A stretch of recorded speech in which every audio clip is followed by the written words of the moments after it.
When it comes to winter riding here in Florida, one of my favorite features of my Zero SRF electric motorcycle are its heated grips.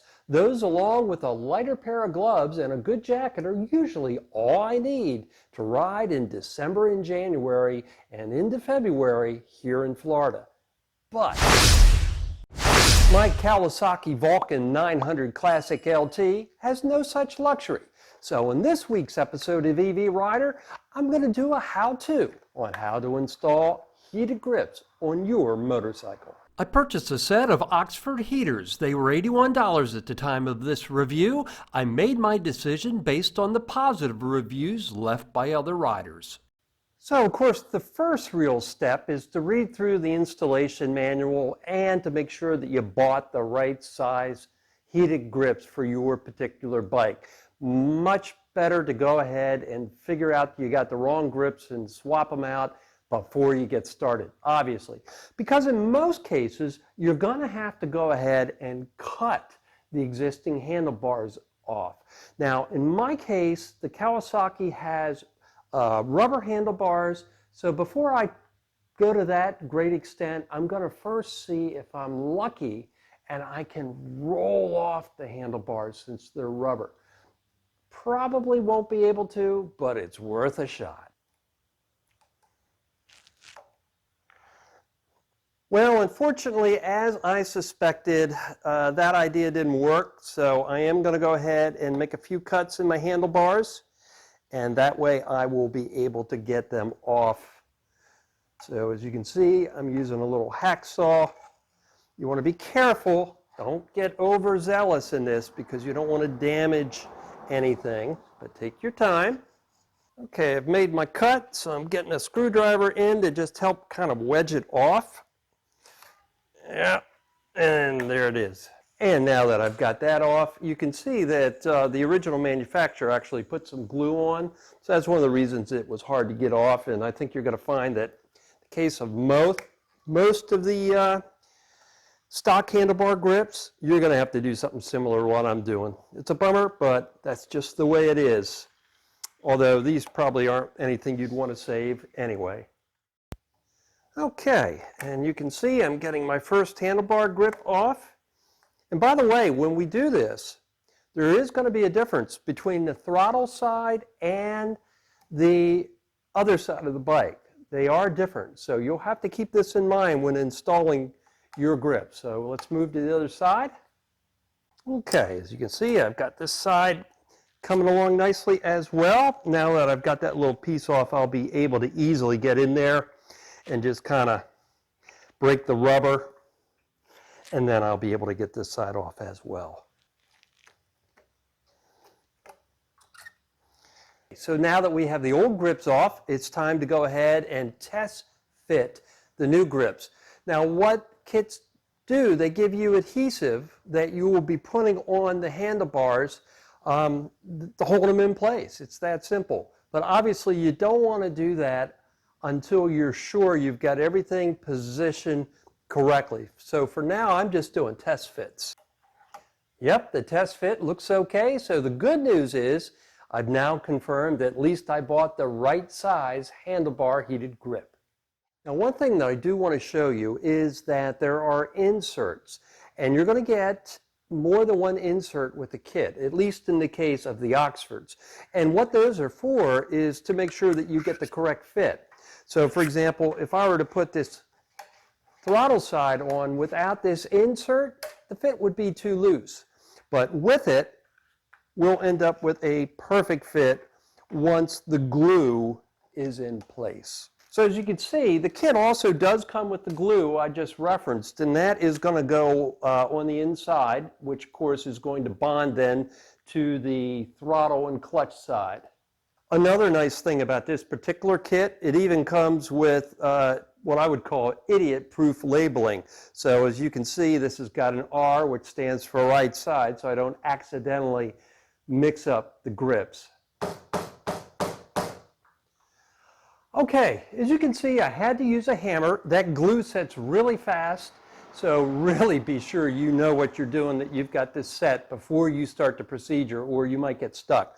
But I did get it on, And they say to let it set for 6 hours, so I won't actually be taking it out on the road, but now I'm going to go ahead and do the other side, and then I'll start working on the wiring. By the way, you might be thinking to yourself, didn't he do damage by using a hammer?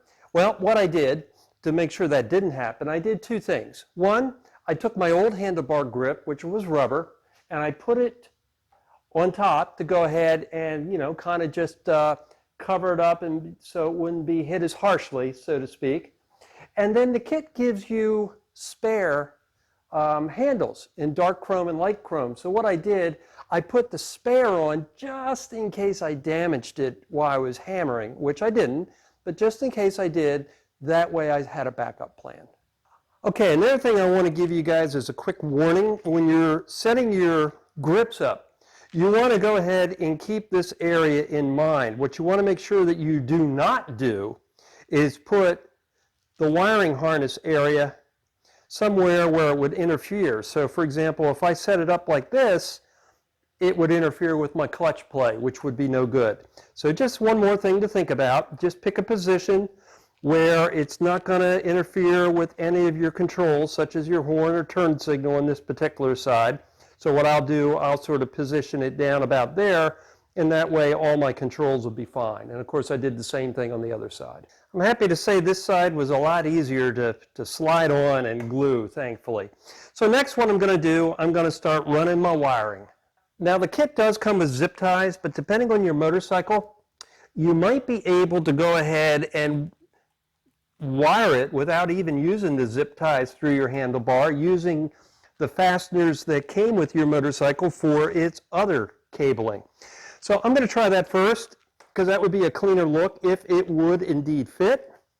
If it won't fit, then of course I will go ahead and use those zip ties. Okay, so I'm running it down through some of the existing hardware, and in my case, at least on the left side, I will have to use at least one zip tie.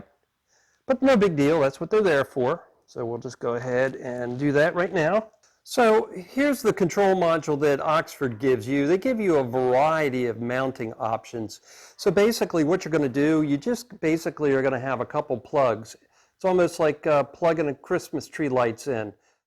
Now, the kit also comes with a variety of mounting hardware. So Oxford gives you the option to go ahead and mount this on your handlebar or on the top of your brake line, or you could take off your mirror and mount it that way. So what I'm going to do, I'm going to shut down the camera and look for what I feel is the best mounting position for my particular bike. Now, one thing I'm going to warn you about, depending on what mount you use, you're going to be dealing with some tiny, tiny screws. So just sort of think it through before you go ahead and put your mount together, because if you lose those screws, that wouldn't be good, but there they are. So what's going to happen, I'm going to be fitting this right in this area right here, and there'll be two bolts and a fastener that'll go under here. And then there'll be a chrome cover that'll just dress it up a little bit. So let's go ahead and see if we can't fit it. Okay, I've got the controller mounted where I want, and I did turn off the camera for this part of the install. It ended up being the hardest part, really. It was kind of tedious. There are a couple really small screws to get, and this chrome clip is hard to really get in there and get snapped. But now that I've got that done, really, I think the hard part is actually over. Now what I can do, just go ahead and connect my wiring, and then I'm going to run it down under the bike into the motorcycle seat. So as you can probably see, here are the pieces I'll be plugging in from the two grips. I'll just be plugging in from each side, then tucking them in behind the bike, and then I've got another wire that I'll be running to the battery. The connectors on this kit are quite nice, actually. They've got little screws, and they plug in very easily. And the nice thing about them is you don't have to worry about left or right the way they did the kit. So in this case, I just go ahead and screw this one on, and now this connector is done. And then I'll be doing the same thing with the next connector. Next, what I'm going to be doing is, like I said, just running that wiring to the back. In the case of the Kawasaki Vulcan and many, many motorcycles, you'll find the 12-volt battery right under the seat. Now, of course, things can vary between motorcycles, but it's not going to be bad. So anyway, what's going to happen is I just take my cover off my battery, and all I have to do is run my wiring down under my tank and into the battery compartment. Now here, by the way, is a shot of what we'll be wiring up. According to the manual, one of the good things about this particular kit is that it has a protection in it. Even though you're going to hot wire it to the battery, so to speak, you don't have to worry about it killing the battery when you get off the bike if you forget to turn it off. Theoretically, according to the manufacturer, it detects a drop in voltage and then shuts it off. Okay, so I'll just take my cover off. In the case of the Vulcan, there's just 2 Phillips head screws that you take out. They're very quick. And once you've done that, the battery will be revealed. So now I just slide this little plastic piece off, and there's my battery. By the way, you'll notice I've got something else connected to the battery. This is just a power outlet that I put in for my smartphone. Okay, so for now, what I'm going to do, I'm going to string the cabling through here. And if you're uncomfortable doing what I'm doing, you could always take off the tank. But I found in the case of the Vulcan, that's not really necessary to get where I need to go. So I'll be able to go ahead and get it right under this tank here. But if I did need to take the tank off, here are the 2 biggest bolts, and then I could lift it up if I needed more room to work. So as you can see, I'm just going to bring it around up to the front of the bike, and then I'll tuck everything in nice and neat and connect it all up. So now I'm tucking my wires in from the front, where I will get them to meet the connector in the middle, and I will be in good shape. Okay, at this point, as you can see, the wiring is all under the tank, and I'll do some final zip tying once I've confirmed everything is working the way it should.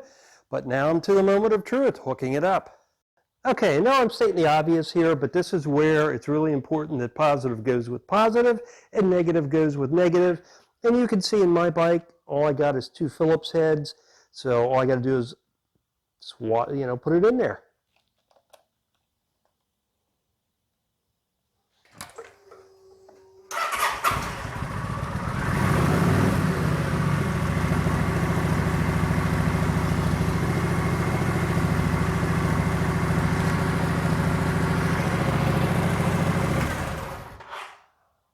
Okay, so I can definitely feel the heat, so I'm going to call this project a success. Of course, I really won't know how good the grips are until I get out there and ride, but luckily we just had a cold front come through, so we got a few cooler days ahead.